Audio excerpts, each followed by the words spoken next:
Please silence your devices. We're going to start in about less than a minute.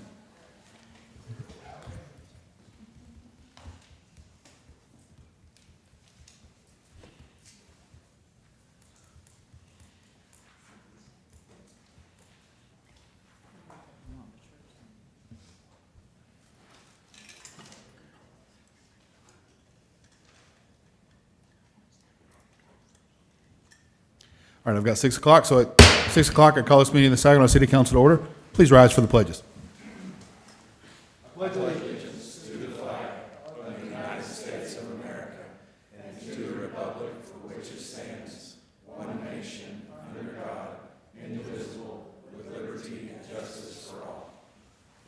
Honor the Texas flag.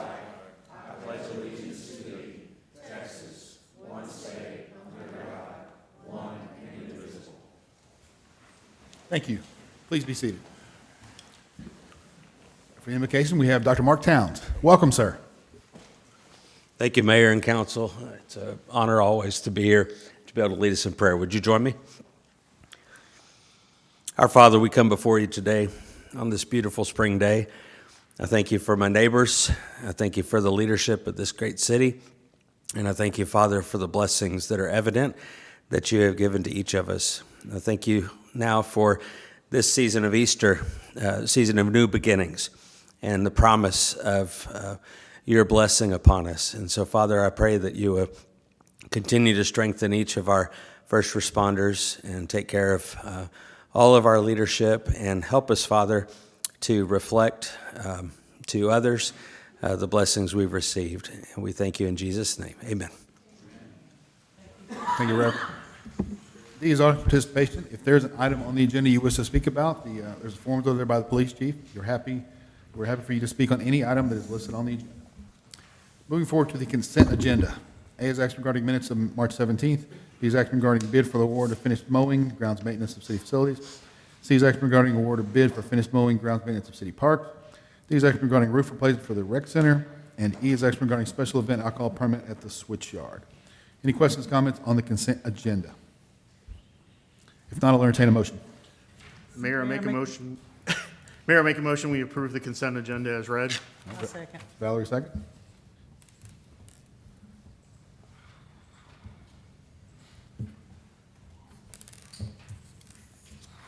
Motion passes. Let the record reflect we do have a quorum. Full house tonight. Thanks for coming, folks. 3A, recognition presentations. Gabe, what do we have? Mayor, I believe the fire department will have some recognitions next meeting, but just real quick, we don't have anything else, I believe. We had a garage gab at the Aberley, which formerly was known as Mariposa. Nice event. A lot of folks came out, question and answer, the typical garage gab routine. Officer Renner works nights. If you remember, he formerly was a jailer, and he was sponsored in the academy by the city. So every once in a while, he likes to go play piano at the Aberley. And so when we were there, a couple of y'all were there, you would have remembered this, but he started playing piano afterward, and it was wonderful. Just want to give him a shout out, and he's really good. He's amazingly good. Yeah. He really is. And those folks there loved it. They love him. They were So- thrilled with that entertainment. So Yeah, other duties as assigned. Maybe the chief asks applicants about their piano playing ability. I don't know, but we appreciate him going above and beyond, and the residents there just love him. all right, and we just before this meeting earlier this afternoon, we opened officially the grand opening for Opal Joe Jennings Park, which was very nice. Beautiful park. Please, I encourage you to drive by and see it, or go play on the park stuff. It's beautiful. Great turnout, and also it ended up looking really, really well. So it was that park needed some love, and it's a appropriate homage to her memory. So. All right, moving on. 3B will not be this week. That will skip till next time, to the next council meeting. So 3C is Young Southeast Asian Leaders Initiative, the YASILI program. We have Leah here. Leah, come on up. I hope y'all, if you haven't met Leah, she's been here with us for a few weeks, and she's going to talk about her experiences. So welcome.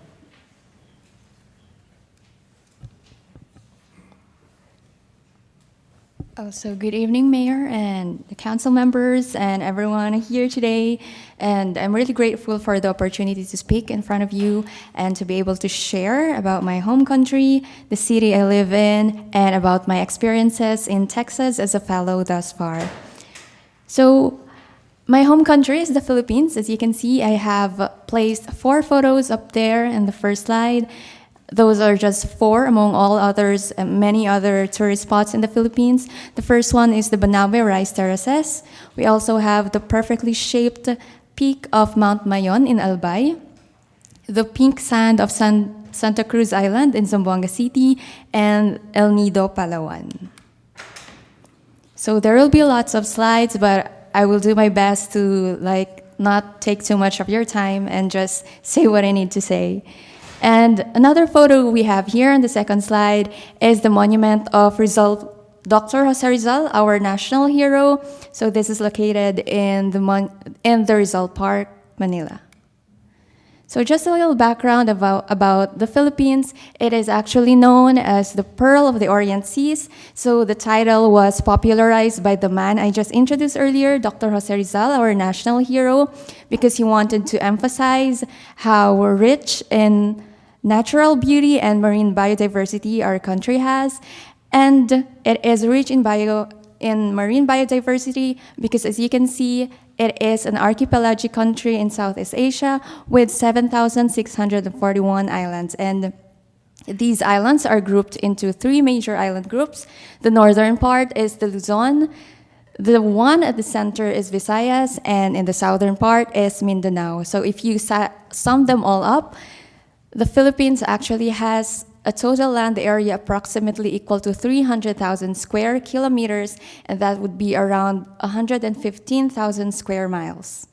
So in terms of population, we rank second in Southeast Asia, and we are the 14th most populous country worldwide. So the languages that we primarily speak in our country is first Filipino, our national language. Our secondary language is actually English. We are the 3rd largest English-speaking country, and I think that would be 3rd to 5th. It varies. And then the number of dialects spoken in the country is more than 111 because we have over 134 different ethnic groups. So the most common greeting that we say in Filipino is mabuhay. So that means you welcome everyone or you wish someone long life. And then kumusta ka, that means how are you? And we also say in Chavacano, the dialect that we speak in Zamboanga, when we ask someone how's she doing, we ask her katal. We also greet her buenos dias for a good day. And other dialects we speak of would be marhay na aga, maupay nga aga, naimbag nga adlaw, mayap abak, and one of the dialects that the Muslims use back in our country, they say assalamu alaikum. So the global personalities most of you might be familiar with would be Manny Pacquiao. He is the most renowned boxer in our country, and he was a former senator as well. We also have Lea Salonga. She's an actress and a singer. She was mainly known for her role in Miss Saigon. Biggest fast food chain in our country, that would be Jollibee. I don't know if you're familiar with this one, but this is also available worldwide. So they serve this fried chicken. It's called Chicken Joy. It's because they believe that this fried chicken gives joy to their customers, thus the word Chicken Joy. And then they also serve the Pinoy-style spaghetti, like a sweet sauce, and then with hot dogs on top. All right, stop it. You're making us hungry, Leah. So. And then our country also has the major crops to be rice, corn, coconut, sugarcane, banana, cassava, pineapple, and vegetables. For the major livestock, we have the hogs, cattle, carabao or water buffaloes, the goat, chicken, duck, and fish, of course, being an archipelagic country. The form of government is kind of different, but there's lots of similarities as well. So being a democratic country, We have the sovereign people at the top of our chart. And then the three main branches of our government structure would be the executive branch. This is comprised of the president and the vice president, followed by the legislative branch. This consists of the Senate and the House of Representatives, so they take form of the Congress. The judicial branch, this is the Supreme Court and the lower courts. As for the local government units, we have the province, city or municipality, and the smallest political unit to be the barangay. So the difference between these three would be the administrative hierarchy, the population of the area, as well as their income. So there are actually 18 regions in the Philippines. The region I live in is Region 9, which is Zamboanga Peninsula. And this is the administrative map of Region 9. It actually has 4 provinces and 5 cities, including Zamboanga. So for Zamboanga City, I generated here a map that I hope it's clear for everyone. So for Zamboanga City, it is divided into 2 legislative districts. So that also means there will be 2 representatives in the House of Representatives representing each of the district. So for District 1, that would be 37 barangays, District 2, 61. And as for the locations of the barangays, 54 barangays are along the coastal area. We also have 10 island barangays and 34 inland barangays, giving us a total of 98 barangays. A brief history about our city. So the origin of the name Zamboanga is really Jambangan, meaning land or pot of flowers, because before, historically, there's really a lot of flowers in the area, but over time, our tourism office has actually just changed Jambangan, or like what we're known for, to be Asia's Latin city, because we're the only city in Asia most of us are using the dialect Chavacano, or what is known to be the broken Spanish. And then the picture over there is our city hall. That's where I work as well. And it was constructed in 1907. It was chartered last 1937, and it was declared to be a highly urbanized city in 1983. As for the demography, the population of our city is almost 1 million in 2020, so there has not yet been any official census for 2026, but that would be over 1 million by now. And that makes us the 6th largest city in the Philippines, and because of the rapid growth of population, it also led to the increase of urbanization in our city, so that would be around almost 90% currently. As for the zoning, we have lots of zoning actually, but the largest one is the forest production zone, followed by the production agricultural subzone, and the third one is our economic zone.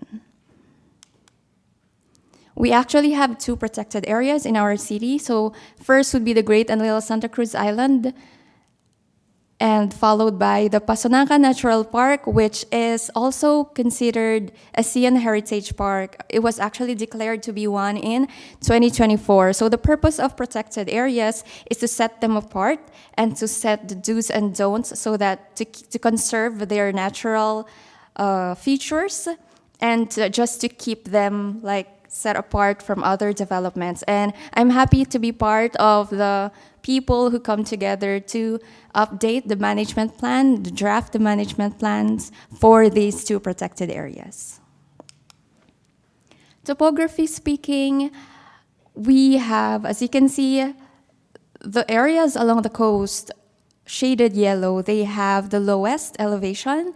And along with that, we have 12 major river systems in Zamboanga City, and the outfalls will be the Sulusi, Basilan Strait, and the Mora Gulf at the east. So as for the economic system, our primary source of livelihood in Zamboanga, most of the people will be through agriculture and fisheries. So for agriculture, we produce lots of bananas, mangoes, and even rainbow corn, as you can see. Also, we produce lots of coconuts, cacaos, and we also have lots of rubber plantations. For the fisheries, there's lots of fishermen who harvest seaweeds, like along the west coast of our city. And of course, we also have tuna, big-eyed scad, round scad. And for the livestock, we have carabaos or water buffaloes, we have cattle, and also we have the hogs. The secondary source of income would be the presence of lots of canning industries in the city. So we are actually known to be the sardines capital of the Philippines because we provide 75% of the domestic requirements for canned sardines in the country. We are also known to be the hotspot of shipbuilding and repair in the Philippines. So if you visit or tourists visit Zamboanga City, especially when they pass by the west coast, they would see lots of ships just lined up for repair. And we are also known for the trade and commerce because there's lots of wholesale and retail businesses. And because of the presence of lots of commercial establishments, it actually allows small, medium, and large enterprises to coexist and thrive all together. We're also known for tourism, for the presence of pristine beaches and islands. So these photos are all referring to the Great Santa Cruz Island, which is a protected area, but it is allowed for tourism. This one, on the other hand, is on the other part of the city. It is considered Once Islas. From the word itself, it has 11 islands that you can hop into, and it is actually really just amazing to get to different islands in one day.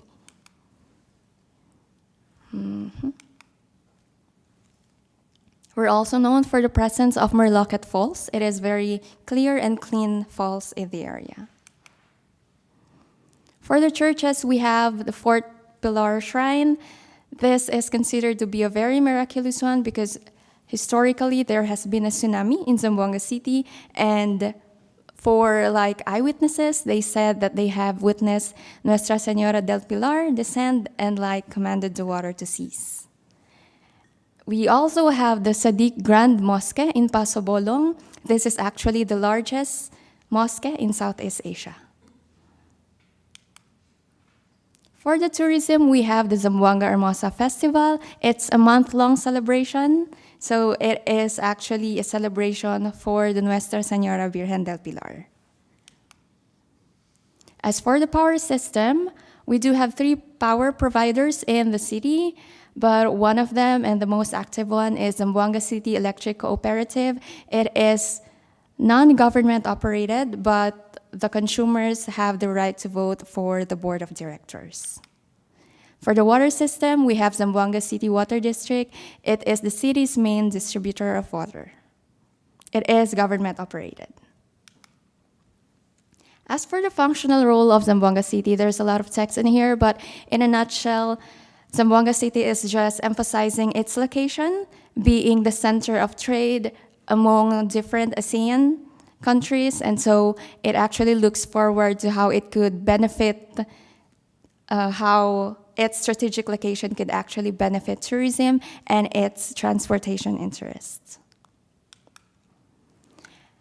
In terms of world risk, Philippines has ranked number 1 over a decade. Actually, I think that would be for 16 to 17 years straight, consecutive. It is number 1 because of the reason that there are lots of natural hazards that passes through the Philippines, but the little problem, it's not a little, it's a problem actually, that how we respond to these hazards is a thing that we should really focus into. So say for Zamboanga City, it has the high risk to hazards of typhoon, increase in rainfall, flooding, sea level rise, tsunami, earthquake, drought. As for the conflict, that was way before, and it has been peaceful ever since. The last one that we had was in 2013, and there's no more conflict ever since. I also generated the flood susceptibility map of Zamboanga City. So as you can see, the areas shaded blue are the barangays that is really prone to flooding. So as you can see, they are all along the coast. It is because during heavy rains, the drainage usually backflows to the city, and coupled with the rising of the sea level, as well as the malfunctioning drainage system in our city. We're actually looking into that, as well as the improper solid waste disposal, and we're really monitoring all of that to be able to at least mitigate the negative impacts of flooding. Did everybody see at the bottom? Go back, Leah. Everybody see at the bottom who created this map? A very fine engineer from Zamboanga City created this map. Leah is an actual engineer. She's low played that, but she's a civil engineer, so very proud of the work she does. So Thank you need you. to have credit. As for the flooding, this is what actually you see during normal days. We have the Paseo del Rio, it's a park along the river, but during heavy rains, it does not. I actually have a comparison. So during heavy rains, the river water would actually cover the word Tumaga, and it would really be dangerous for people living along the river. This one, on the other hand, is the rain-induced landslide hazard map. So as you can see, the green ones represents the areas that are highly prone to landslide, and it is actually the opposite of the other one for the flooding. The prone is very high along the coast. As for the landslide, the risk is on the upland. The green ones, as you can see, those are in the upland. These are actual photos of landslide that happened in the city. So to address all that, we actually also develop policies like environment code, rainwater harvesting. We actually always look into that, especially when we inspect buildings.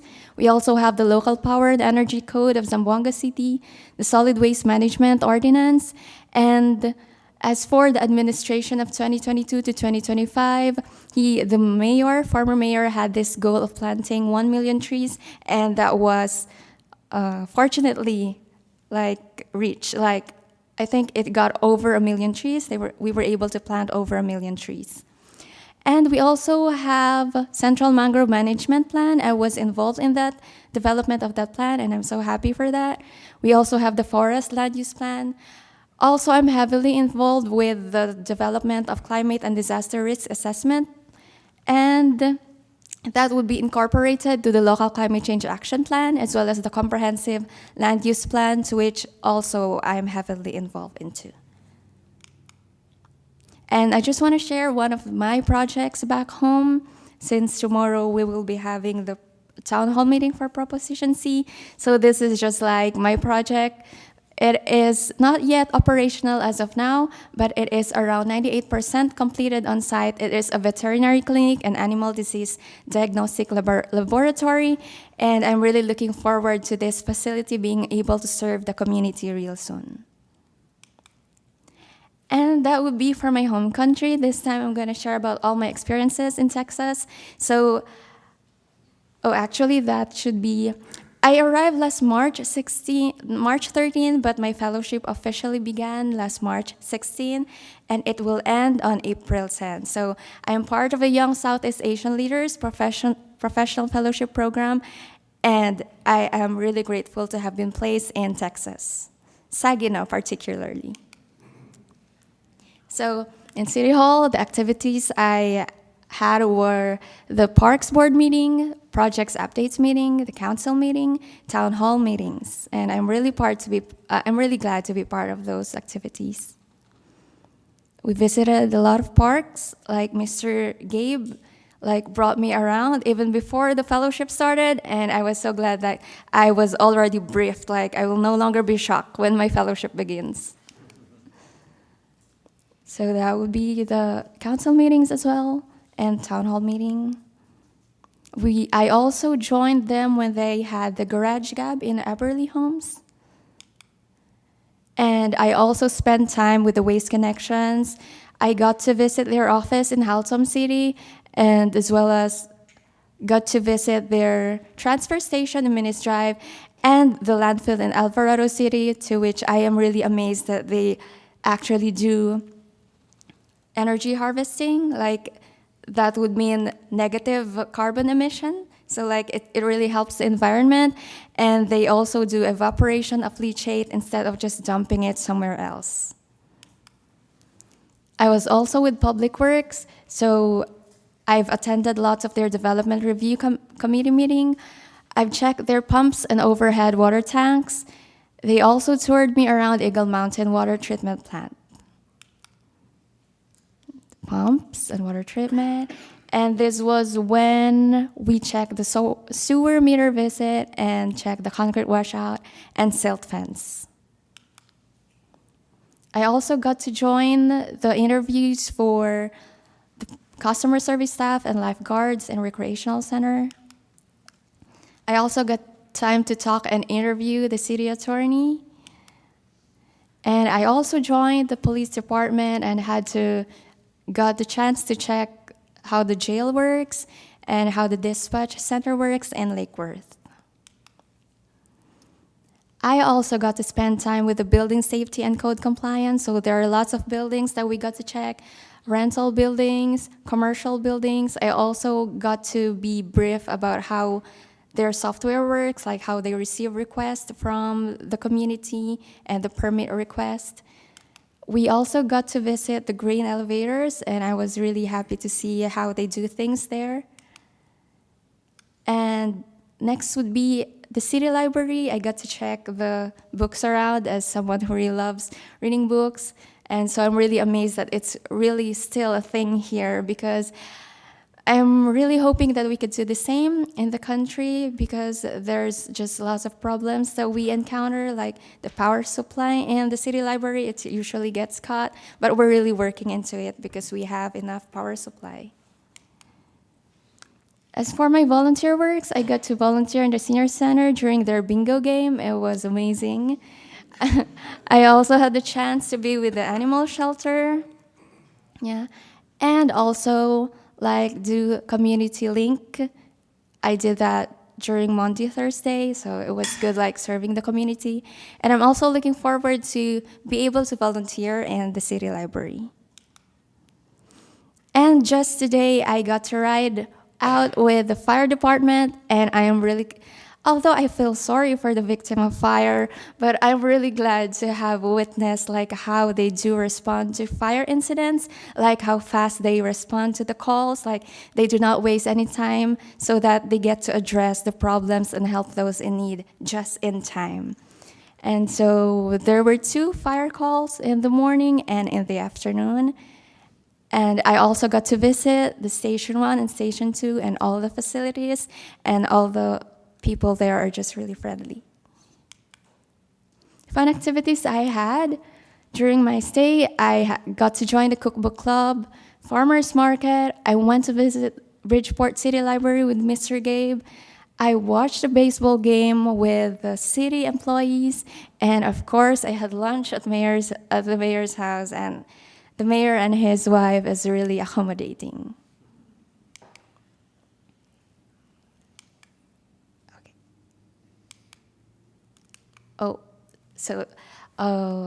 I'm so thankful for everything that I've experienced here. Like, everyone has been accommodating, and I feel so welcome.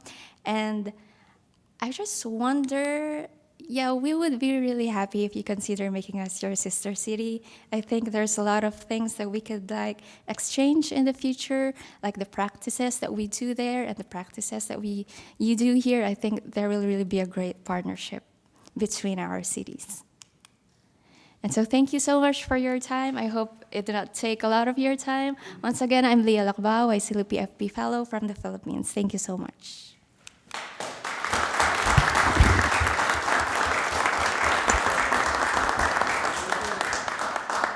Anybody have any questions for Leah? She's running away, but any questions? As you'll notice from those pictures, Leah likes taking selfies. So if you spent time with her, you were in a selfie. No doubt. But we were thrilled to have you here, and I want to thank all the city staff for spending time, their valuable time, showing Lee around. I'm very proud to show our city off, and I'm glad we do this. Gabe, would you just give a brief reminder of what the YSELI program is for folks who haven't heard about it in a while? Yeah, so the YSELI program, I believe it was created in 2012. Is that correct, Leah? It's operated entirely by the U.S. Department of State. So all of Leah's time and expenses, her accommodations, food, paid for by the federal government. The goal of the program is to bring very talented people like Leah, who's a civil engineer by background, to the United States to understand our processes and procedures and to bring that back home to implement change in their home communities. So the Philippines, as you know, and I'm actually reading right now some of the national, Jose Rizal, the national hero, he wrote several documents under the time of colonial Spanish rule. So he was actually executed by the Spanish, but he wrote about freedom and the importance of freedom and the importance of democracy. So the Philippines has been a longstanding friend of the United States. There's lots of people just in Saginaw we found had connections to the Philippines or were Filipino. There was somebody in Bingo that was from the Philippines. One of our officers, Officer Taylor, his mother is from the Philippines. So, even though we're oceans away, we're all really connected. It's a great program. I'm personally, in my personal capacity, you might recall, I've participated a lot with the YSELI program and gone to several countries in Southeast Asia. So it's a passion of mine and great program. So I look forward to, part of her requirement is submitting a project proposal to the State Department that may get funded. So if she gets funding, then they would have a reciprocal fellow who would be Lee that would go participate in exchange to implement a project. So keep your fingers crossed. We'll see what happens, and we all really enjoyed having her. Thank you, Gabe. Thank you, Leah. Thank you for letting us know what your experiences were. We're fantastic to have you here. It's great to host you, and we always love showing off Saginaw, and we're very proud of it. So thank you very much. All right, next on our list is 3D, is IT risk assessment. Our friends at iWork.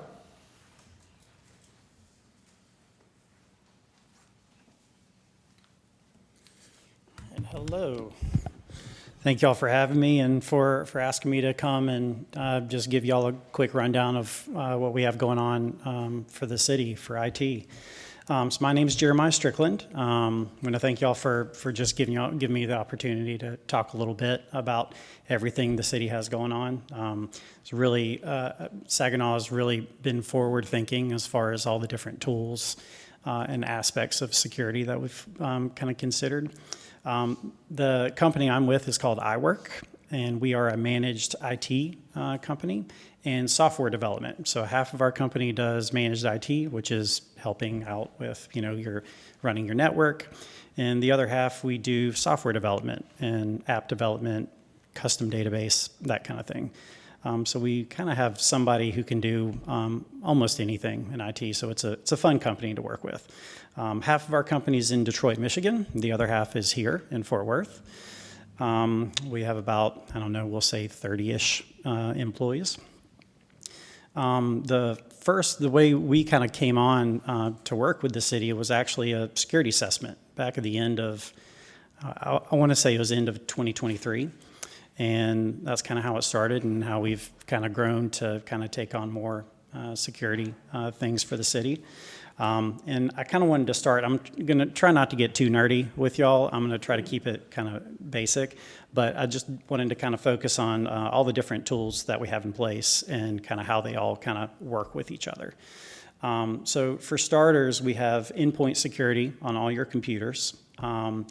In addition to that, we have a cybersecurity risk assessment tool that monitors the contents of every computer, kind of keeping an eye out for any problematic data. Like if it finds a spreadsheet full of passwords, it'll tell us that that's there, and someone should probably take a look at that and do something else with their passwords, for example. Next, we have a logging tool that takes every single bit of activity that's going with that computer and ships it back to it's a service called Huntress, and it sends it back to a SIM, which is a security information and event management platform, where, and it's, I don't know why this analogy popped in my head, but if y'all have seen the movie The Matrix, when you're looking at the Matrix, it looks like just numbers floating. Well, that's kind of what this tool does. It's always looking at the numbers, but it can see and interpret what's happening in the background. So it's gobs and gobs and gobs of information that it's constantly looking at. And what it's looking for is anything strange. So if it notices that, oh, this person's opening their email, but now it's looking at this server in Croatia, why is that happening? And depending on what it finds, it'll automatically isolate that computer and stop it before anything else happens. So that's one of the cool tools we've got. Kind of taking a step back from that, we have Wi-Fi here. We have, every computer is patched into the network. We have another tool that runs just internally, and if it sees anything on the network that flags and is phoning home to someplace strange, it will isolate the device. So we actually have two different kind of network isolation devices. Taking a step back kind of greater from that, everyone uses email. So we use Microsoft's Office 365 email platform, and it's a government tenant, so it's got its own special government rules and compliance standards that it abides by. And the Huntress tool that I mentioned, it also monitors Office 365. So if it flags any email addresses that are either sending out a lot of emails, or maybe there's a weird rule on someone's inbox that they don't even notice, but it's rerouting every single email that goes to their inbox to this other strange folder. It sees stuff like that and will notify us, and will actually shut down that email account, and then one of us will take a look. This whole Huntress platform is also operated by a SOC that's managed by staff. So if these things happen, we have a warm body that's actually looking at these things and will call us, or Greg, or designated personnel. And kind of the last thing a couple last things. We do user cybersecurity training. So everybody in the city, if you have a city email address, you're enrolled in this platform called KnowBe4.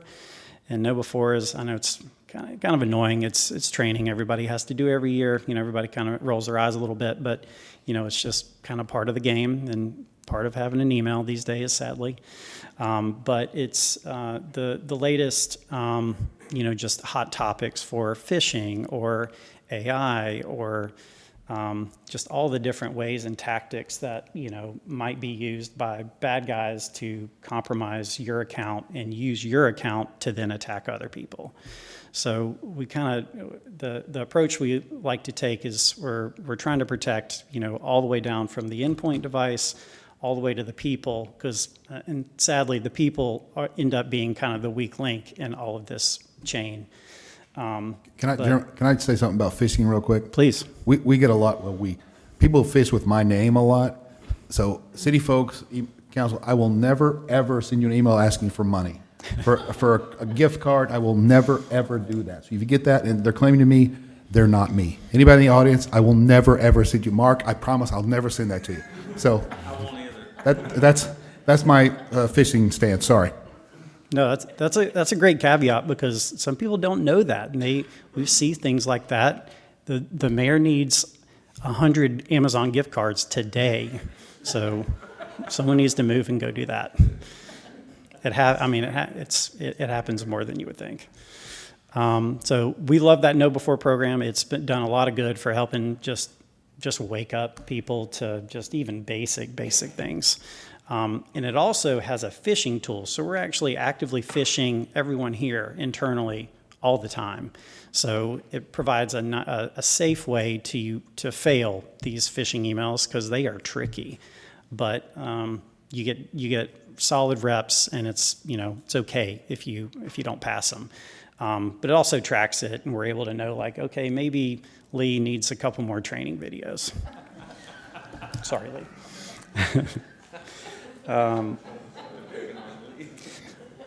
So the last bit I wanted to mention is just backups. So we've got, there's a bunch of servers here that do a lot of different things.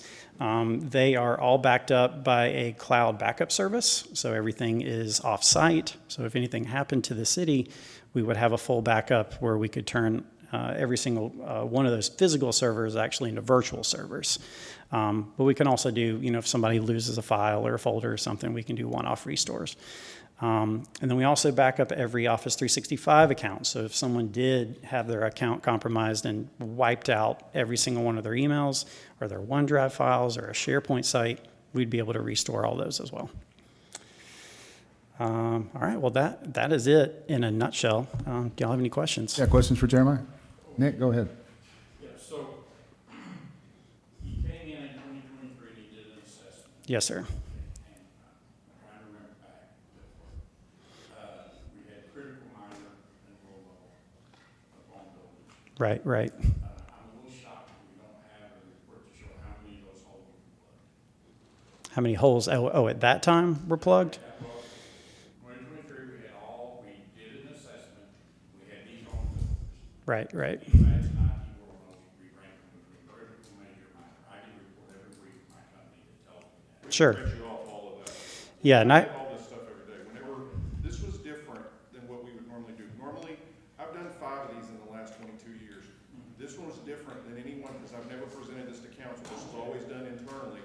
We get a large list of things. We go over the list. I asked him, I told him beforehand that somebody may want all that data, but most people will not, because like he stood up and said that we're doing this, just on a high level, because most people don't want this stuff. Yeah, I didn't care so much about the exact gory detail of each one, but I would have liked to see that we had, let's say, 5 critical, 10 Sure. medium, and 30 minor, and kind of what we've done to get them down. Sure. Right? I can get you as many, I can bury you in reports if you want. Well, no, I So it just just want something depends. at Yeah, that you level. let me know what you want and I can get you that report. Yeah, I want, Okay. like I said, critical, major, minor. How many we had? How many do we have in 2023? How many we got now? And how many do we still have open? And what are we doing about them? I mean, if I'm really looking at it from an IT standpoint, Yeah. that's what I look at every week from my group on my servers. Yeah, where we came from, where we are today. Yeah. The second thing I want to switch to is the email pushes. I've actually caught them, right? And I have no idea what to do with them when I get them, because I don't have, in my company, we got a button up there that says, you can click on it and it says pushes. Also, anything external from the company that comes in, it immediately turns my header a bright orange. I give y'all high recommendation. Boy, that'd make it so much easier on us. Keep it simple. Yeah, Yeah, we have that. we do. I haven't seen one Well, on If mine. I try to respond to an external email, it'll highlight the yellow or orange or whatever, yeah. We turned that on, I don't know what you're seeing. Okay, I'm not telling you you're seeing something you're not, but I know we have that turned on. we do. Because in my inbox, I can show you, external email doesn't show, when I open it, it doesn't show up, the header doesn't show up yellow. I'll double check tonight, but it wasn't, because I was looking at, boy, that'd be nice. And it would be good if we could have, just for you to get a reply Have that back. feature turned on. Yeah, yeah. Yeah, okay, no problem. There's like a flag that says external when it's an external email. There's not like a colorized banner or anything. Yeah, I hit it right It across the just top. says external. I can take a snapshot of one and show y'all from my work what it looks like. It's, 2 more things, if you don't mind. Please. One is passwords. What's our criteria for passwords? It can't be high, because it pretty much. Your password, Yeah. you're correct, the password is not that high. I'd have to make it 8 digits, but that would be as low as I could. What's the city standard? Here's the deal on passwords. Yeah. 2MFA. Passwords can always be cracked. 2MFA can be cracked too, but 2MFA makes it about 1,000,000 times harder than just a password. You can make your password Gotcha. 26 Agree with that. characters long and somebody can still crack it. But once you add that 2MFA on there, I'm not gonna tell you it's uncrackable, but somebody's gonna have to really work at it. Somebody's gonna really wanna have to be in your stuff. to Yeah. get out that 2 MFA done. Yeah. And then the second thing, what are we doing for like, and I don't even know, I haven't tried it, I guess I could. Can I plug anything into the USB port?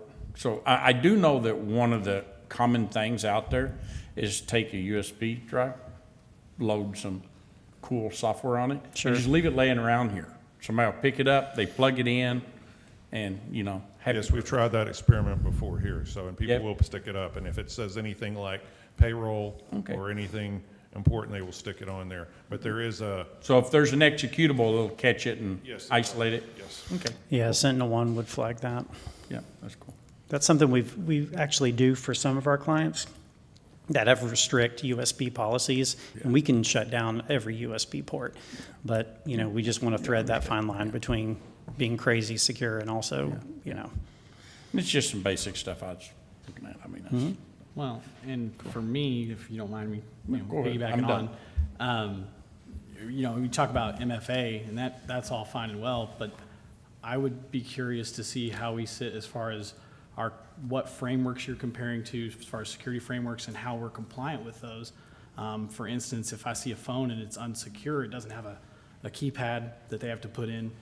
MFA can be easy if it's just a text and they get the phone, they pick it up and they go, oh, this phone's unlocked. Boom, I know the number. Yep. So I would be curious to see what our frameworks are and how. I can't, if you have done your personal phone, I don't have Nope. control over your personal phone. Correct. But if it is a city-supplied phone, I'm part of Apple Business Care, and I have an MMF on there for, it's already got a standard on there to lock the screen with the passcode on there. So if I'm supplying you a phone, it's going to be part of our,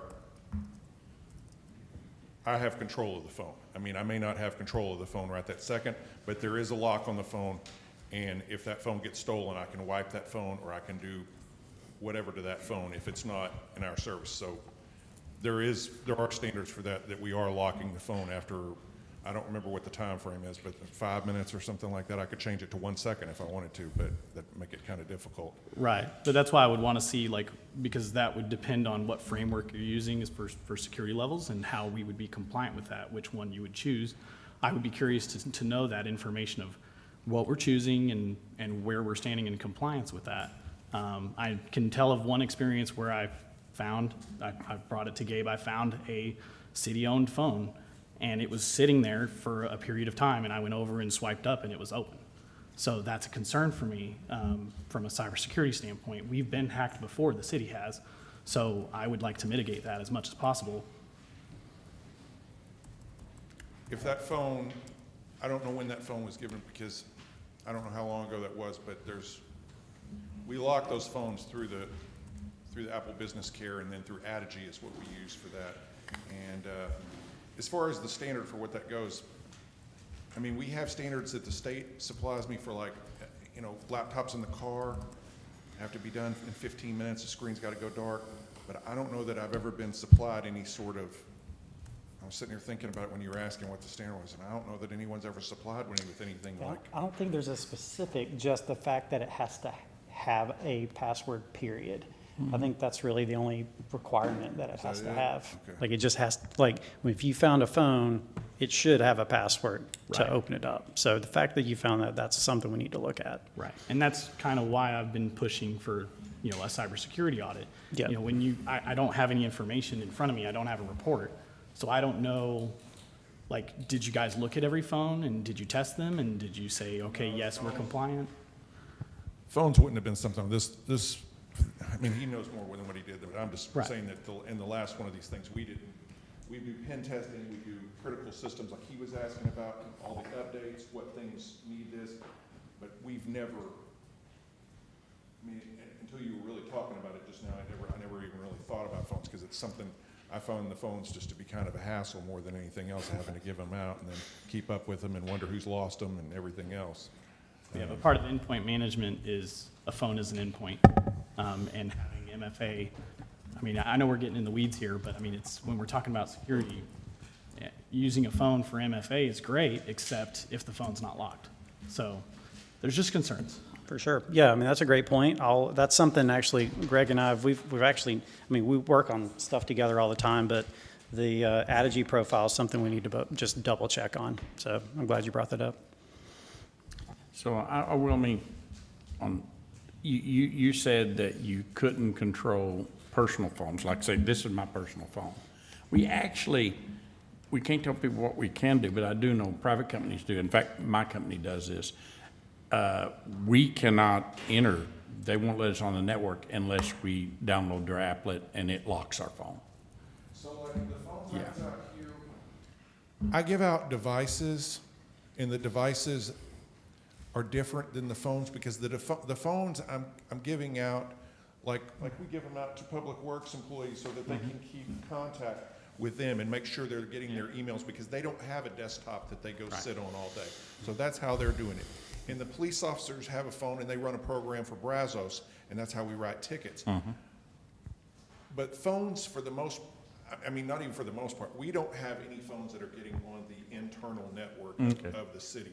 They're sitting external, just reading emails or running the ticket program that then dumps the tickets to the cloud, and then we get, the data back through that. So we don't, now devices are different. Like those devices that you have up there, those things like that, my code guys, they run around and they use those machines to, get iWork, the other iWork, not you, and get the sheets like that, and, they get water data and they do things like that with them, but those are different. They're connecting through NetMotion the same way the cop cars are connecting through NetMotion, and so that's running an encryption level, and then it's got a lockout feature on those too.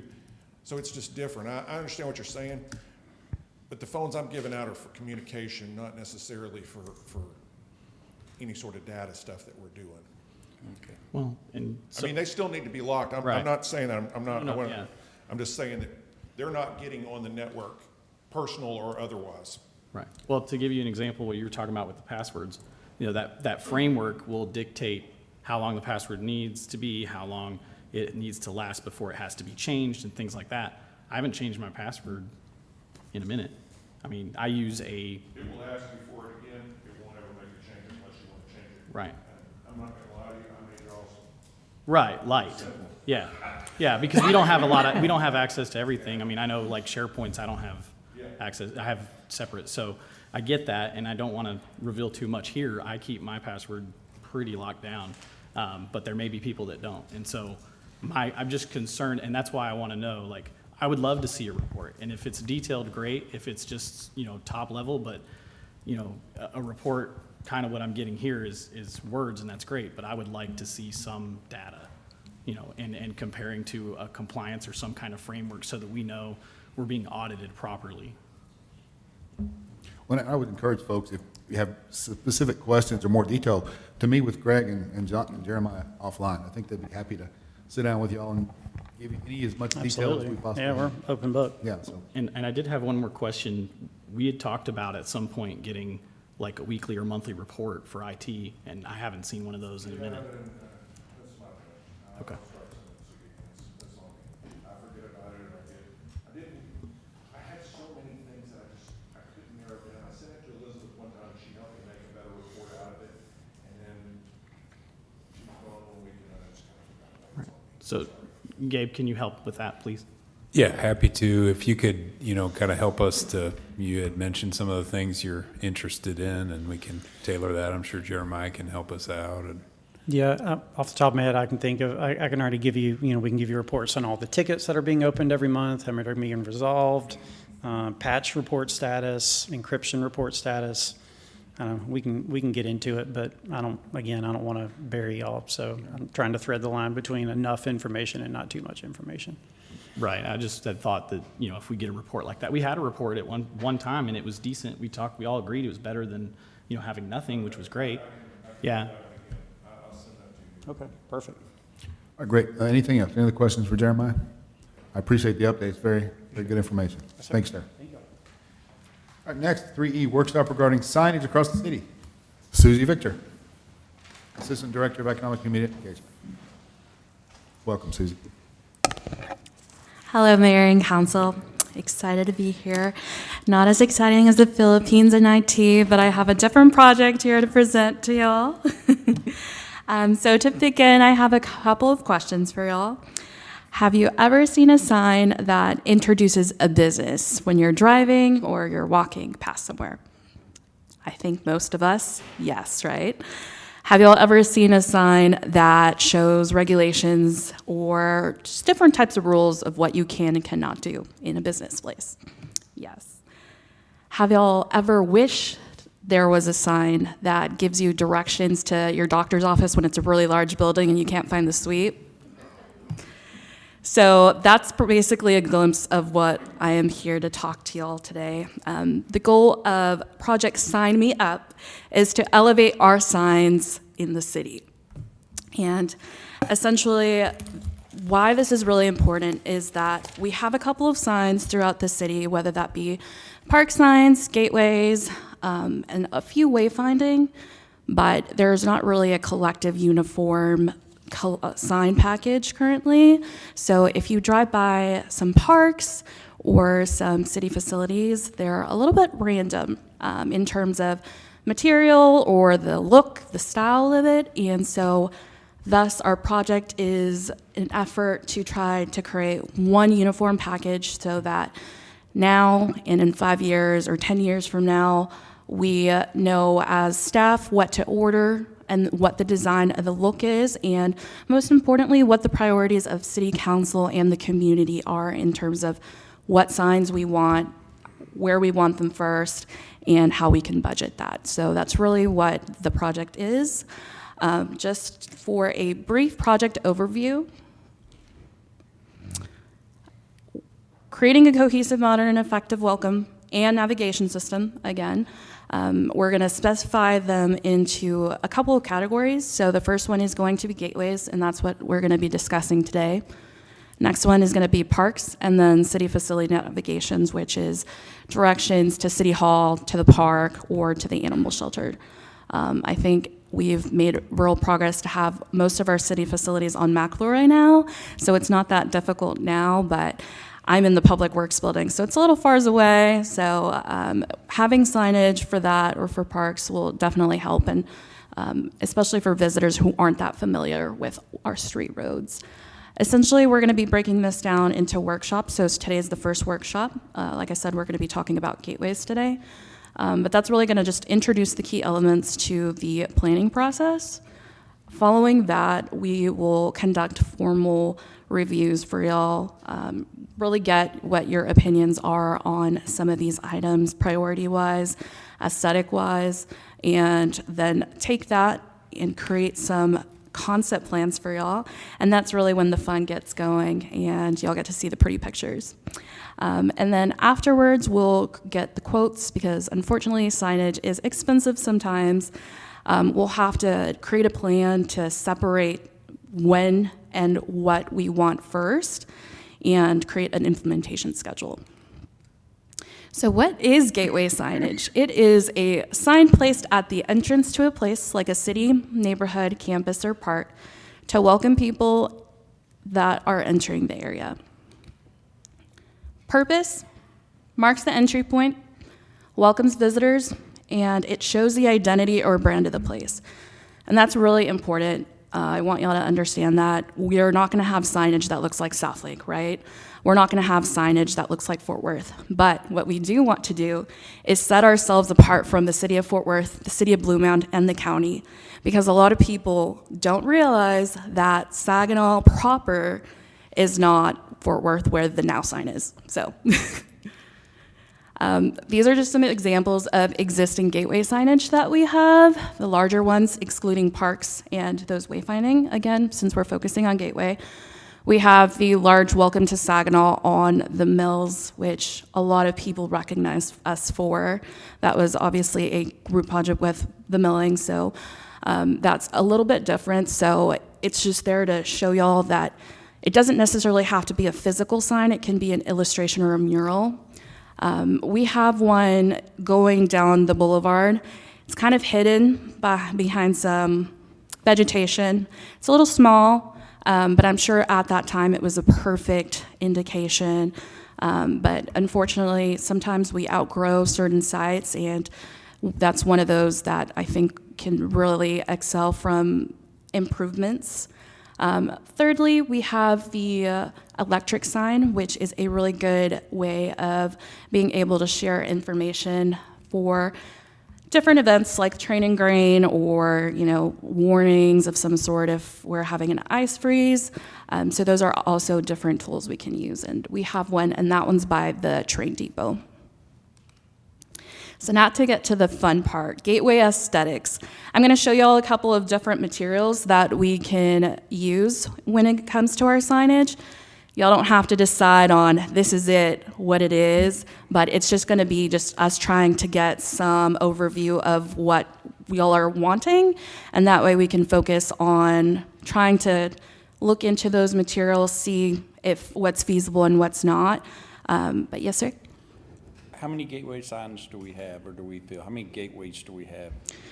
So I'm going to get to the actual, what we have in terms of gateway areas, locations, but those are the only signs we actually have that are considered gateway signs, excluding the parks. Well, no, I'm talking about how many gateways we have in that we feel we Yes. would need. to Okay. have. Yeah. We'll get to that part.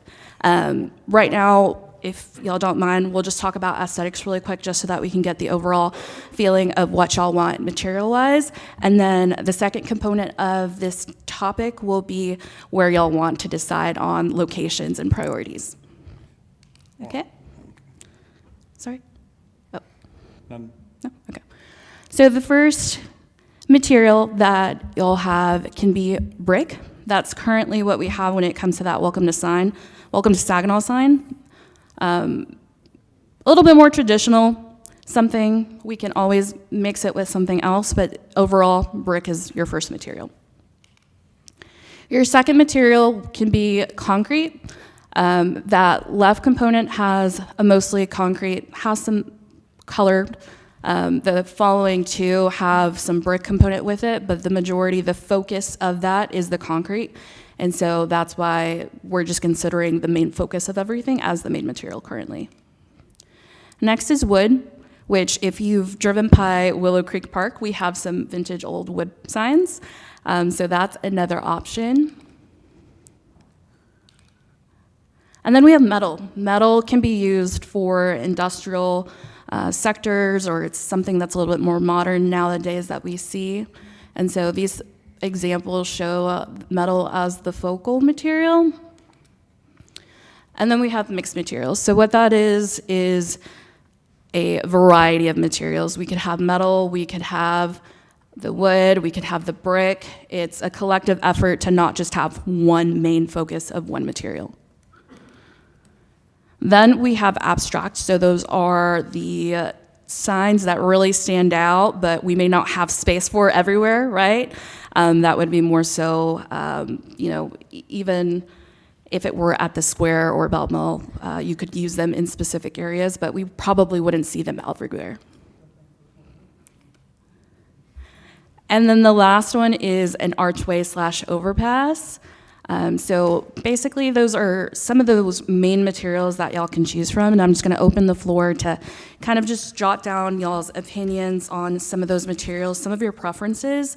Again, nothing permanent, but we just kind of wanted to feel y'all's priorities out when it comes to some of those materials. So I will open the floor for y'all.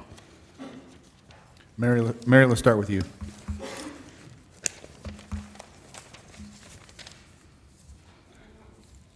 I kind of like the mixed material look, and I wasn't in favor of the concrete. It's just too stark for me.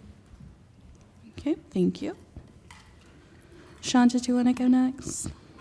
I like the look of the mixed material, and I do like the archway. I would obviously not want to put that on like the boulevard. But, perhaps for Old Decatur or something like that, I like that. And I think that, as far as mixed material might be affordable. Brett? Yeah, I like the mixed material. I really like the metal. I think the fire station was done really well with the vertical thing. It looks really good. One thing I will say is that I have been impressed as I'm driving around the Metroplex of the cities that have the digital signage, that is really big for me, just because you can change the look of things without having to go through a bunch of expense to change Yes. things up. You can also recognize businesses for, hey, glad you've been here for 25 years and things like that, and kind of promote community spirit in a way that I don't think you can easily get with just a regular Regular. sign. Overpass. I've asked for a welcome to Saginaw sign on the overpass, on the north side of the overpass for about 4 years. And I know we've had to go talk to TxDOT, so anything on that? Gabe? So it's funny this came up, Mayor. I was talking with Glenn Reeves, and it's my understanding that we have a little bit of an insider now in the local office of TxDOT. It's Janice's brother, right? So we were going to try the difficulty with TxDOT that we've experienced. One is it takes time for review, but they've had lots of turnover. I mean, project managers, district engineers. So, yeah, I'll check in on that. I just thought years ago that was the perfect place for a sign, and as we mentioned, people don't know where Saginaw is and isn't. But I like the mixed materials. I like the metal with the concrete.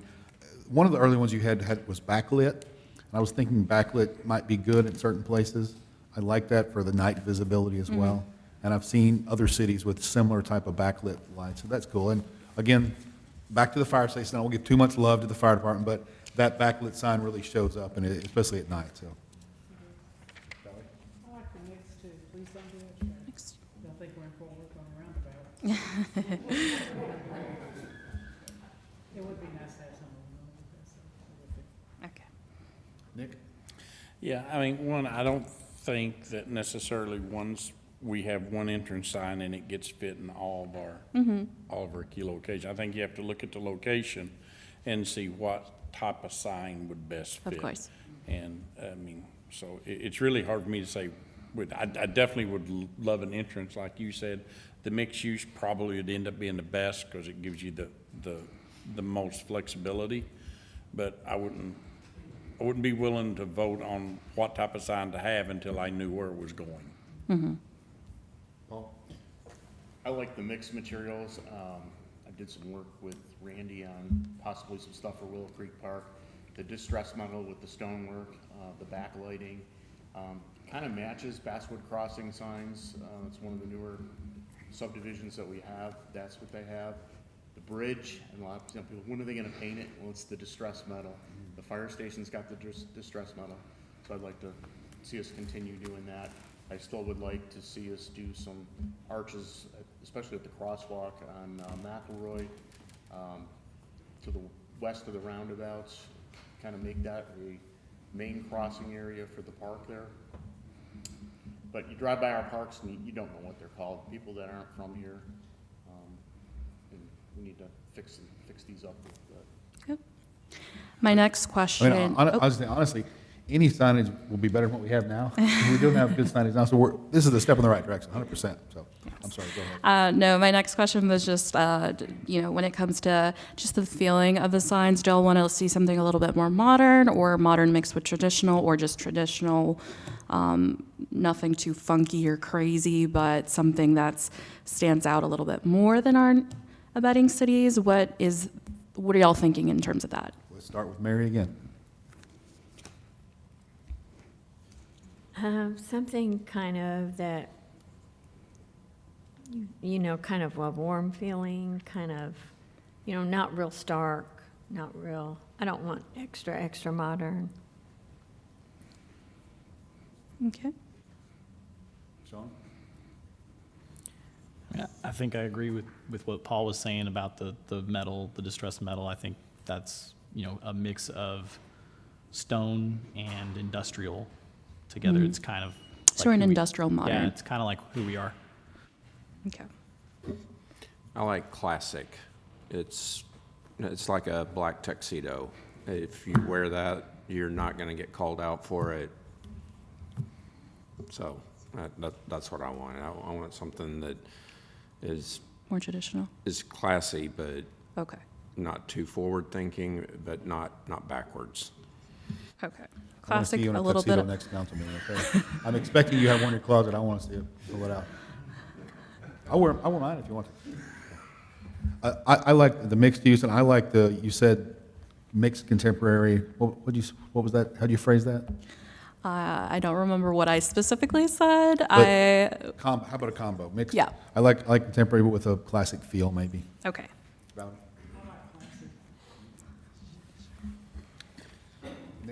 Modern, to me, you said, that's too vague. Are we talking Picasso modern, where I'm having to look sideways, try to figure out what it means, or are we That's a really talking- good point because you can argue that the industrial metal that we're mentioning with the fire station and the new library is modern, but it's a little bit, more subtle modern, or you can have modern like Picasso. So you tell me what. Yeah, rustic. I'm okay with that. Definitely, Okay. I'm not a Picasso lover. Yeah, like a. So, some of the stuff that I'd worked on with Randy is doing some stuff with either laser cut or punch plate with the distressed metal or rusted metal, but incorporate some of the things like the city logo, some maybe trains and things like that, stuff that, we kind of go by with the city and make them different. I mean, they don't have to all look the same, but Yes, and that is the goal, kind of like you mentioned, per different locations have to have different types of signs. The goal, however, is just to have a little bit more of a cohesiveness when it comes to just the style of them, so that if we just want to, it sounds like we want to incorporate that metal in a lot of these, so something that can complement that when it comes to the wayfinding. We probably don't want to have our wayfinding be metal, just because those are a little bit more costly, right? But for the gateway signs, those are probably a little bit better, because we know those are going to be larger cost anyways, so that definitely helps. Really appreciate your feedback when it comes to that. And so, So one thing, talking about keeping everything common, we spent a lot of effort getting our city logo right. Have we gotten that trademarked? We're still working on that. But yeah, we started the process. So what's the ETA on getting that trademark? Because that's not, it's not overly complicated to get a trademark. I know the attorney I was working with, she's on maternity leave right now, so I think I'll reach out to Bryn's office and we'll see the status on that. Can we get a timeline on that? So, I know from one of my side interests is writing. The U.S. Copyright Office, which I think handles trademarks as well as intellectual property, offers no timelines now due to cuts from the federal government. So I don't know that we have a. well, let me ask you this then. Have you submitted for it? Yeah, I think they've. When we submitted the talked initial- last to the attorney, she said it might take up to a year. Well, it might take up to a year to get it, but it won't, so we have submitted for it. That's what I'm asking. I will find out. That attorney is out on maternity leave. Okay. So, but I'll ask the support staff if they know the status of it. Because the clock, there's no ticking the clock if we hadn't submitted it. Right. Understood, of course. Yeah.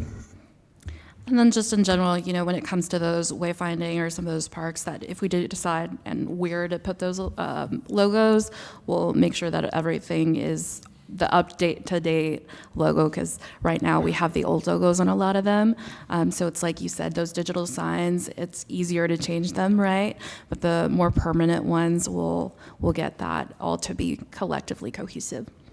So the next part of this session is going to be the gateway priorities.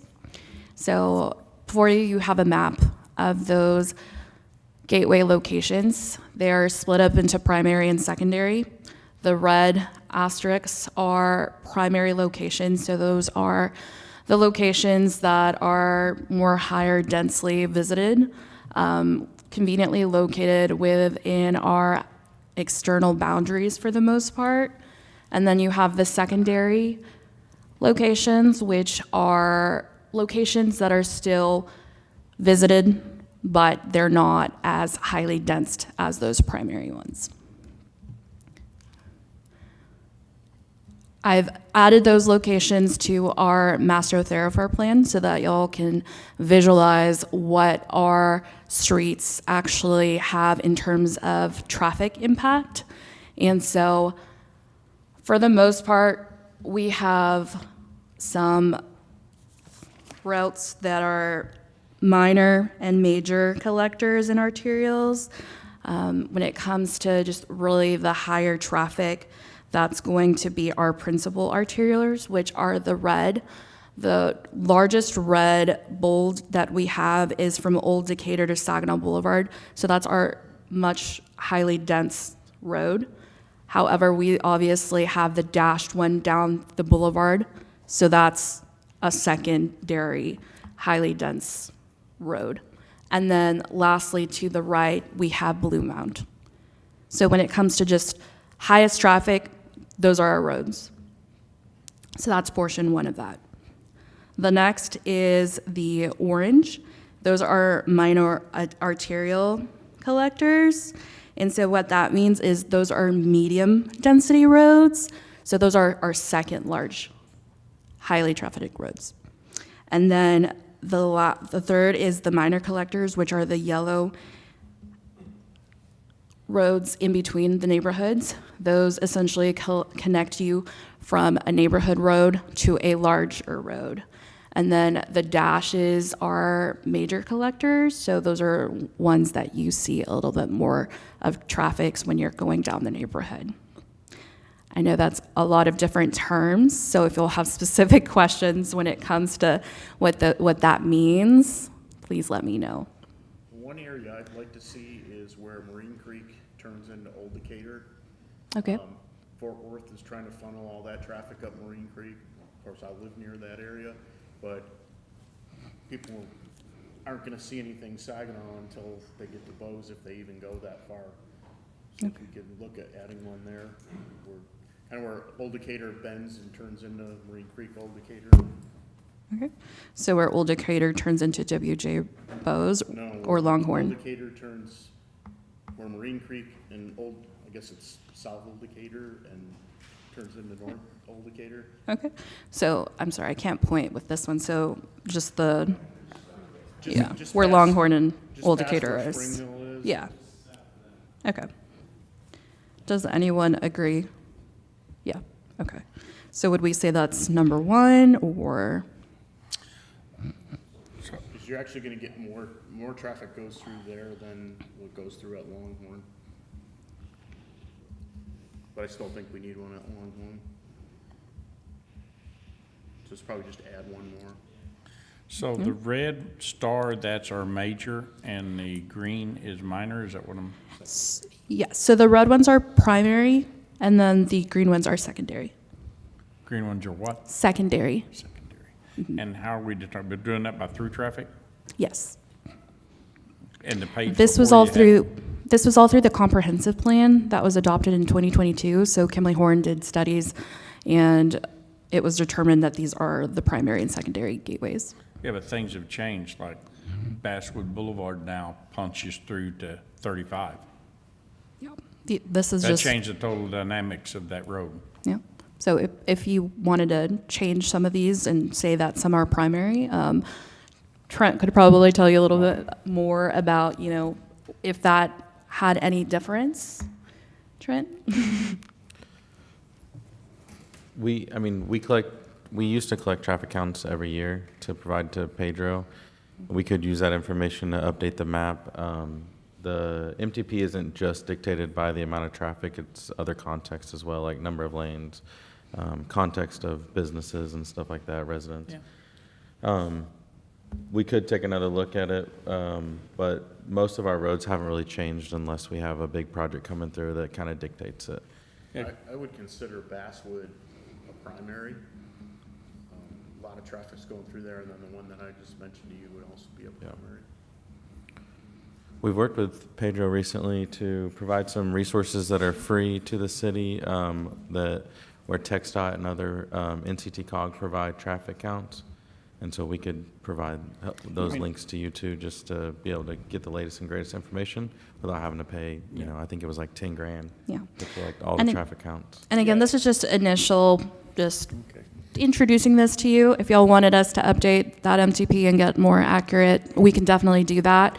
I just kind of want to see where y'all are in terms of what priorities y'all have locations. Maybe pick a top 3 right now, and then we can kind of go from there. Definitely, I like what you're saying.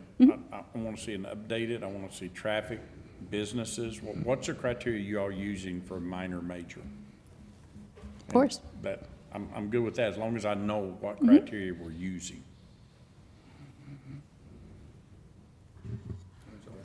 One thing that I want to kind of mention is that I'm viewing it just a little bit differently, I think. I think it's important for us to establish these gateways in priority based on how many businesses and homes are outside the border at that location. Because if I'm coming south on 156, there's such a separation between where Fort Worth actually is and where Saginaw starts that that line can be kind of blurry and it's not that big a deal. Whereas if we're over at Bailey Boswell and Old Decatur, I mean, there's 3 of those, or 2 of those intersections, or 2 of those corners are Fort Worth, and the other 2 are Saginaw, and there's businesses, and everything's just kind of clustered right there. So I would stress a higher importance on signage at those locations, for instance, than doing 156 in Bailey. Okay. So still kind of focusing on the external ones, but based off how many homes and businesses there are. yeah, or just how close that line is. Yeah, okay. Anybody else? Other questions for Susie? Go ahead, Mary. Now that Knowles is complete, I think that may be becoming a more important thoroughfare or street. It's, you know, it's such a great street. I think it's going to have a lot more traffic now. People are going to want to go down it, that we're kind of avoiding it before maybe. Yes. And I will say we are currently working on getting some quotes for the the banners on the poles, so that can help identify and make that a little bit better as well. But we can definitely look into signage outside of that. Yeah, I mean, it definitely wouldn't hurt to have one right there at the switch yard. The other thing to look at is, when you're starting to get costs, is multiple sign discounts versus just doing one-offs.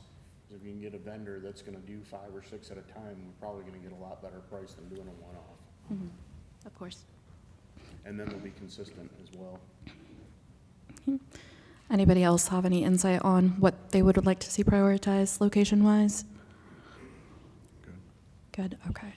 So we'll try to update that MTP and the gateways and kind of get some more information for y'all, and then we can have a secondary meeting and discuss that a little bit further, if that sounds good. Okay. Great. Are there any other questions for Susie? Can you mail us this? Yes, of course. All right, I do have a request for someone that wants to speak on this if you're done. So, Yes. Benjamin? I can't see you back there, but there you are.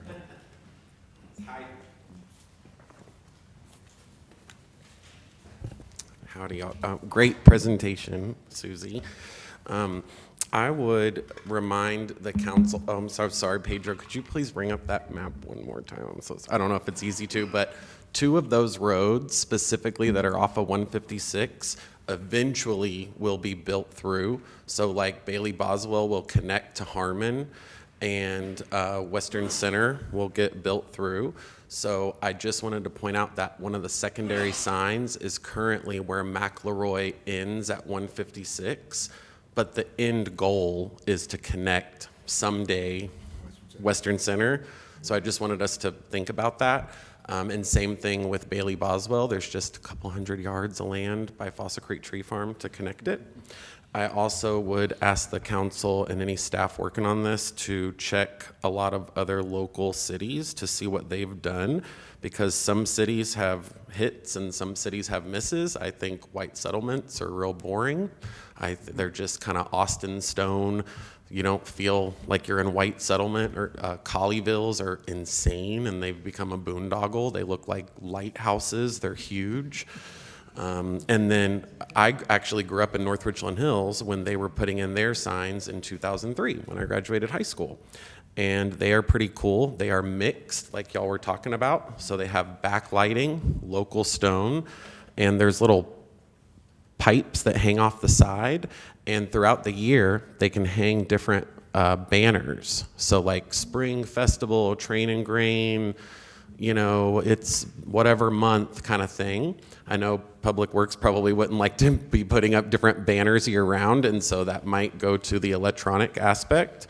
But they all tie into each other. Some of them are larger, like the one off 820 at Iron Horse Golf Course or the one on 26. Some of them are smaller, but they all connect with each other. Haltom cities are really nice. They look like the old Haltom Theater, and they have lighting. They look really amazing at nighttime too. And they used locally sourced Fossil Creek stone, you know. And then, and I can send these to the council. Bedford had some real boring ones, and then they updated them, and they look like the old Bedford Boys Ranch schoolhouse. And so I would like to see something with our iconic grain elevators or trains, like Councilman Pileggi said. And you know, they can be different sizes and different importances throughout the city, but that there's something tying them through. So just wanted to point out those recommendations. Yep. Thank you, Benjamin. Yep. The flags on the side of that would tie in very well with these banners we're putting on the poles. You know, there are some really good city signage around here and that we can sort of benchmark with, so we're great. More to come, so thank you, Susie. Next is at 7:25, we're in a public hearing. Consideration action regarding Resolution 2025-06, adoption mid-year budget revisions. Kim Quinn, Finance Director. Thank you, Mayor and City Council. We amend the budget in the same manner in which we adopt the budget. Therefore, we have the public hearing. The public hearing has been advertised. The amendments have been posted to the website and duly submitted to the City Secretary. You've got line-by-line specifics on how the proposed amendments, what the proposed amendments are. The majority of them are projects that were budgeted in prior fiscal year, 24-25, that weren't completed, and the funding is proposed to be carried forward into the current fiscal year in order to fund the completion of those projects. And then the other majority of changes are actions that the City Council have taken since October 1st of 2025, and providing funding for those actions that you've taken thus far. You've got line-by-line details of what those proposed amendments are, and I'm happy to answer any questions that you may have. For Kim. I got one more for the fire chief now. So, can you walk us through, because on here, the move forward is the revamp of our ladder truck. And as a lot of citizens, and definitely we know, we're fixing to buy a new ladder truck. So definitely people like me who's not an expert in public safety and stuff, we look at that. In fact, I've sent several emails, we've bounced backwards and forwards, and I've got a decent understanding. I wouldn't say I'm no expert like Paul, but I've got a basic fundamental understanding. So if you could just spend a minute or two in public here with so our citizen, all of us can hear what the criticality is of us, one, spending this money, the citizens' money, and why is it critical for us to keep this truck in as a backup? And maybe point out, if we didn't keep it in the backup, how would that hurt us as being able, like we've seen earlier this week, the very quick response to the house fire and stuff. How would that hurt us? Okay. Well, first, the repair expense, the Yeah. $136,700 is the estimate for the repair of the truck. Yeah. The truck is no good without performing some of the repairs. Some of them are, well, the $136,000 are the critical repairs that's needed. There's a few more that we're going to offset, and then some that the city garage will do once they become to a critical point, or if they do. So right now, the truck is unusable. About half of that is the fire pump, because the fire pump went out of it. So that's about $60-something thousand. So that's about half of that expense. We don't really have a choice whether we fix it or not. We went ahead and did the repairs because the truck is unusable without. So as you know, and we'll cover in a few minutes, the county tanker that we used to have was a truck that we relied on. Where we really need 4 fire trucks in the city, 1 reserved for each fire station. I've been here 32 years. We've always had 4 fire trucks when we've had 2 stations. There are times when we've had 2 fire trucks out of service and another one has a problem, and we've come several times when we've had to go and prepare to borrow a fire truck. So that's why we have the 4 fire trucks. As far as keeping this ladder, since 2006, we've had 2 ladder trucks in service. And the only reason is because we're getting the most value out of keeping this particular truck. If we didn't have this ladder truck, we have to have one in its place. So we would have to either buy a new one, go out and find a used one, which they are harder to come by now with the price of the fire trucks. So the replacement fire apparatus, we're hoping to place that order in June. Obviously, we've talked a little bit about the price of the truck's pretty expensive. But this ladder truck we will have to use as a frontline truck. We're going to swap it with the new one off and on to prolong the life of it, but it'll still have frontline service up to about 3 years till we get this new ladder truck. So it's critical that we get this truck repaired. So when We'll have 20 years life basically out of the truck. Our past history, and we're following kind of the standard that most of them do, we'll get 15 years frontline service out of it and then have it for approximately 5 years as a reserve apparatus. And when I say reserve, it doesn't sit there the whole time. They get pressed into service pretty regularly. Anytime we do preventative maintenance on one or we have a problem, we put it into the service. So that happens on a pretty frequent recurring basis. So what's the risk? Okay, let's say we take this thing, we get the new truck in, we sell it. What risk? I mean, give me a realistic, what could happen? I'm not sure I understand the Risk question. to our citizens. I mean, okay. If we didn't keep this older truck? If I didn't keep the older truck. Well, if we didn't keep the older truck, the only other extra truck we have is a 2003 year model.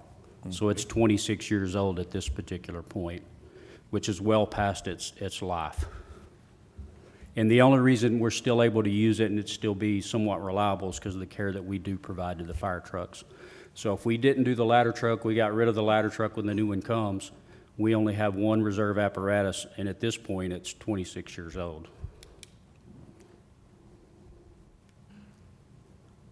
I'm sorry, it's 23 years old. It's 2003. So we'd have. It would be 26 years old when, about the time the new one arrived. I understand it'd be old, but, okay, so I've got 3 trucks instead of 4. Okay, how bad's that gonna hurt you in being at the level you need to be? I would never advise it. Just Yeah. as I talked about, we've had 4 trucks just about my whole career, and there's been times when we've almost had to borrow a fire truck. Okay. We've just had the benefit of having the county fire apparatus as being one of those. So we've only maintained 3 of our own city trucks for the longest time, and having the county truck as the 4th one, but that has since went away, making us have to keep an extra fire truck that belongs to the city. I'm still trying to tie it to risk to the citizens. I understand you said you wouldn't do that. The risk is there we any have a call and the industry fire truck standard? doesn't start and we don't have one to send. That's what? the risk. The risk is we need a fire truck doesn't start, we crash one, have a Okay. major catastrophe, we don't have a fire truck to use. That's the ultimate risk. Even running on like a hailstorm or something, you lose a windshield, the truck's out of service. Correct. We don't get a choice in not going. So tell me, It would affect our ISO too, wouldn't it? Absolutely. Which is gonna, the taxpayers, are gonna have to pay more for their fire insurance if the ISO. I mean, I've been to the fire station before when we've been out on calls and we've had a Fort Worth truck come sit in our bay just as a backup. And that happens periodically. It's not an unusual occurrence, so we run a lot of calls. We run an we incredible do. amount of calls, and that's what these trucks are used for. And I would be very uncomfortable without a backup. I would. Yeah, our call volume is slowly increased as the population increases. People rely on 911 a lot more than what they have, primarily for EMS, so we do run a lot of calls. So how They often- get used frequently. Okay, so how often do we, throughout a year, how often do we have to depend upon our secondary vehicle, that our primary's either in repair or something like that? It'd be hard to put a time frame on it. I could dial that information in, but at least I would say on a monthly basis, we probably use the truck 2 or 3 times. It may be for 1 day, it may be for 4 days. As they get older, we tend to depend on the reserve a lot more. Okay. As the chief mentioned, I looked into this a little bit. The used truck market right now, there's not a lot out there, and basically what you're gonna get is somebody else's problem that they've had. It's just not worth it, and even to buy a stock engine or something, it would cost us a whole lot more than keeping this ladder in reserve status. Sure, and we know what we're getting with the truck that we have. We know what problems that could arise, what problems it's had. We're fortunate that we've always taken great care of them, so we get the maximum use out of the fire trucks that anybody can. When other mechanics come or other fire departments come look at trucks to decide what they want to buy and how they want to lay it out, we're always complimented on the care that we give them.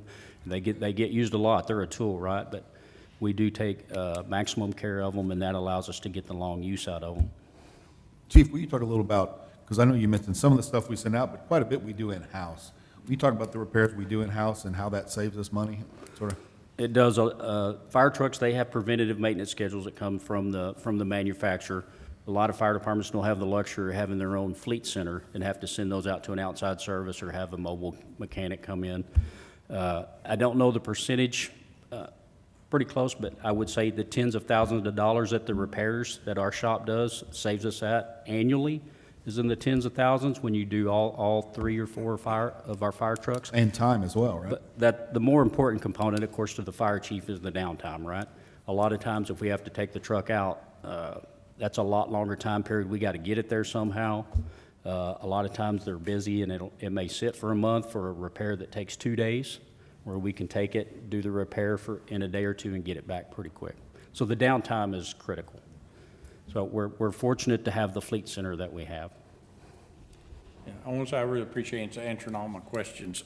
I'm coming in it from, like I say, a person who's ignorant in this stuff. And I also want to say, Councilmember Paul, I've talked to him several times. Appreciate you looking up data and stuff for me so that. Fire trucks are super expensive, so we don't take it lightly when we got to ask for one. That's why we take extreme care of them.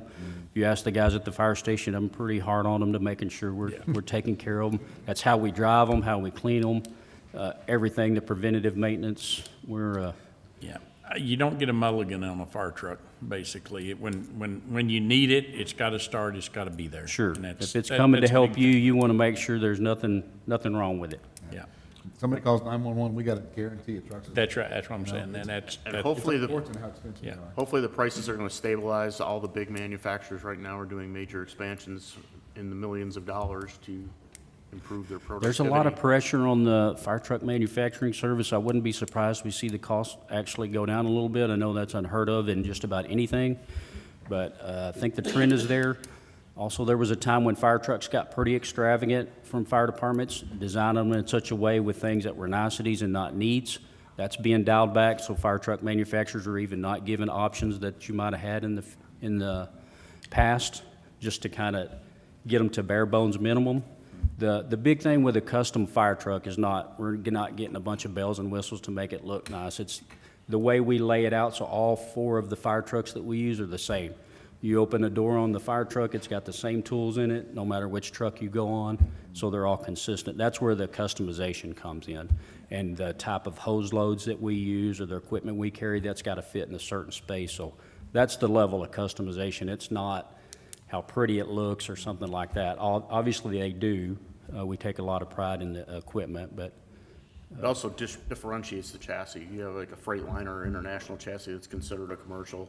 A custom cab is what we traditionally have now, and that's what we need to have. Because Fort Worth tried the commercial a long time ago, and it didn't work. yeah. We've had some fire trucks in my history that we probably shouldn't have had. Mainly when I started, they were economy buys and they were challenging. Well, one of the problems, well, and Chief mentioned a little bit, is even if you order a new truck, the backlog is at least 3 years. And That's so correct. we couldn't today go out and say, I want a new truck and get it tomorrow. It's 2027? No, 9. What used to take Yeah. 10 months now is taking 3 years or longer. And that's You just- could order one and get it in 10 months. All right, any other budget questions for Kim or for any of our folks? Good.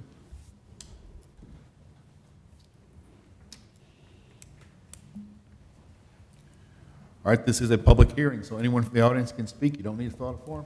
Anybody want to come and speak about our budget, mid-year budget? Now's the time. If not, then at 7:39, I take us out of a public hearing, and I will entertain a motion. Mayor, I make a motion that we accept the proposal on the budget, mid-year budget as presented. I'll second. Brack, second. Please cast your votes.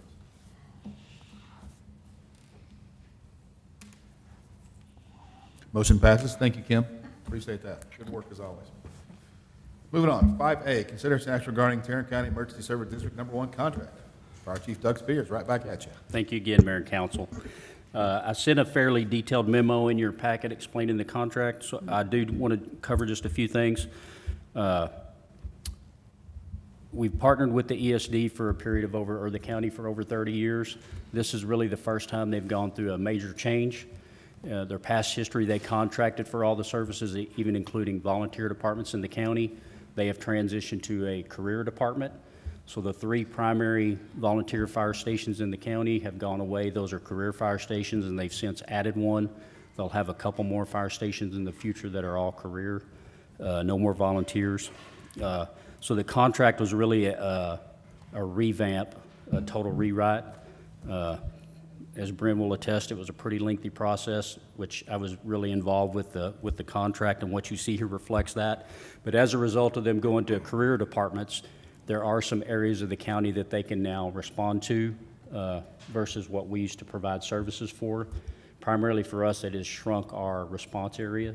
We ran a lot up on Bonds Ranch Road and a lot of the unincorporated areas. That is since going to be run by the paid fire department. So our areas are more adjacent to the city or right adjacent. For instance, the county barn over here is in the county.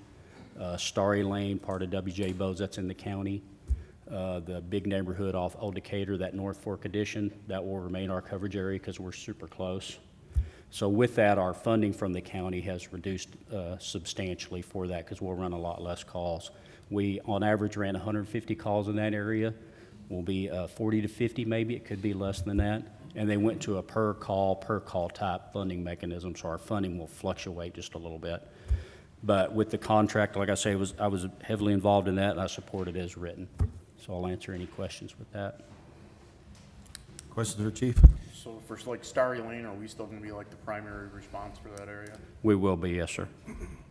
Which, in reality, it makes sense for us to keep it, because if there was a fire over there, we're going to get a phone call, and if there's a fire, we're going to go regardless of where it's at. We can't say, no, we're not going to go, with it being right on the street that we're at. That you'd be getting a new fire chief if I made a decision like that, probably. So Can our fire marshal do anything with the corner lot on Starry, Old Decatur? Boy, that one, that's a tricky one. Not so much, no, but they do, they have expanded the Tarrant County Fire Marshal's office, and they are adopting codes pretty regular, so they're trying to make improvements where they can in the unincorporated areas, both for fire protection and then the appearance, what businesses are there. If there's a bunch of junk piled around, they're trying to improve that where they can. I've gotten complaints about that lot as well. I'm like, it's not sagging. I'm sorry, folks. They clean it up, and it's like 2 months later, it's back to A fire did some substantial improvements there at one time, I will say that, but not quite to the level we needed it. Well, maybe if you don't go so fast, maybe a little more will get, no, that's ugly. So can we expect, are they, over the next few years, this to go where they just take it all over? Or do we think this will be a more longer-term contract? I think this will be a longer term. There's just some areas where it doesn't make sense for them to put resources close enough to handle it, and the response from where they would be at would be too great. Some of the areas will still shrink for some of the other cities when they add a couple more departments. But for us, we will probably, from this point on, have these areas because they're right, like I say, right adjacent to our city or right next, right outside of it. Other questions for the chief? Seeing none, I will entertain a motion. Mayor, I make a motion, we approve 5A as presented. All right, thank you, Valerie.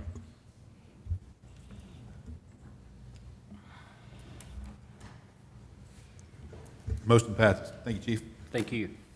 5B, consider action regarding award of bid for sale, exchange of land, 1.12 acres, East Bay Boswell and East Jarvis. Director of Public Works, Randy Newsom. Thank you, Mayor and Council. This item is for consideration and action regarding the award of bid for sale or exchange of land of our 1.21 acres of property on East Bailey Boswell. It's right by the railroad tracks. It's the site of an old well that we had that we plugged probably in the early 90s, somewhere in there. So it's just been sitting. We advertised for bid. Bidders were invited to submit a bid identifying a tract of land that they could swap out of at least 4.5 acres, to be sold or exchanged to the city. We received one bid from A.G. Hollenstein. He has a 5-acre tract located at the corner of Defile and Minton Road. His land appraised for $980,000, and our land appraised for $320,000. If approved, this bid, the bid received would exchange the city-owned land fronting Bailey Boswell for his 5-acre parcel that's located in Minton and Defile. The difference in value would be paid for by the city in cash. I know the council has indicated a desire to acquire this tract of land. In addition, Mr. Hollenstein has also offered to dedicate a strip of land that goes from Jarvis Road over to Defile for a future road. Right now, we have one way in and one way out for all those industries over there and for public safety. At some time in the future, we need to connect the road over there. So he's willing to dedicate that strip of land over there to us. Is that part of this agreement? Yes. It is. Oh, so when we do this, he will also give us that. He'll give us the right of way. Mm-hmm. Well, so I think the first step is we would amend our master thoroughfare plan, add that connecting roadway, and then he would dedicate. Yes, we have and then Randy had mentioned, but that's a dead zone, the chief would know. I mean, there's times where, although I think it's rare, trains cut it off and there's no access. So having that roadway is quite important. And in addition, in talking with Mr. Hollenstein, he's sold off his land, a lot of his land. Where his office exists, his existing office is today, he sold that parcel of land, and he's building a new office down there to the north of our facility on his property that has the 98 acres. And that company is also interested in this 5 acres as well. So there's not a lot of land left in Saginaw, and, you know, whether we use it for whatever, future public works facilities or whatever, he's willing to do this, and I think it's a great thing. Any other questions for Randy or? So just want to make sure. So when we do this, and we approve it and it gets done, it will lock him into giving us that other piece of land for that through road. The right of way. The right of way, yeah. Yeah, he's in principle, he's agreed with Lee and Randy. So the next step would be to negotiate and finalize a purchase and sale agreement. Okay. Details all of these Okay, things. and So that would there's be a in- contractual commitment, Okay, that's right. gotcha. So the question is, and one of the things that Gabe mentioned to me, so I've just raised the issue, we can either bring the purchase and sale agreement back to you all for formal action so that you all can see it and approve it, or you can pre-approve the negotiation of a purchase and sale agreement for me to work with staff to finalize it and ensure that it's done in accordance with the bid specifications, and then authorize the mayor to sign all documents associated with the transaction. It's up to you. Yeah, what's the council's pleasure on that? I think have Bryn negotiate it with staff, do it that way. Everybody okay with that? Yeah. All right, there's your direction. Thank you, Brent. Could, if I could just have that in the motion, or you could just say approved in accordance with the city attorney's advice. Who would like to make that motion? I'll make that motion. Like to approve item 5B, consideration action regarding the award of bid of sale of the exchange of land, and in the motion to include working, have the city attorney negotiate with staff and the gentleman we're purchasing the land from, and then bring the documentation back to the mayor for signature. And authorizing him to sign? Yep, perfect. I second it. Next second. Please cast your votes. Motion approved. Thank you, sir. Thank you, guys. All right, so that ends our regular scheduled session. We do have a bit of executive session, so at 7:49, for an executive session pursuant to Texas Government Code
Second.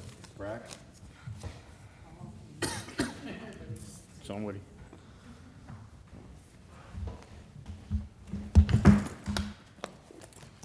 Adjourn at 7:58, we're adjourned. Thank y'all.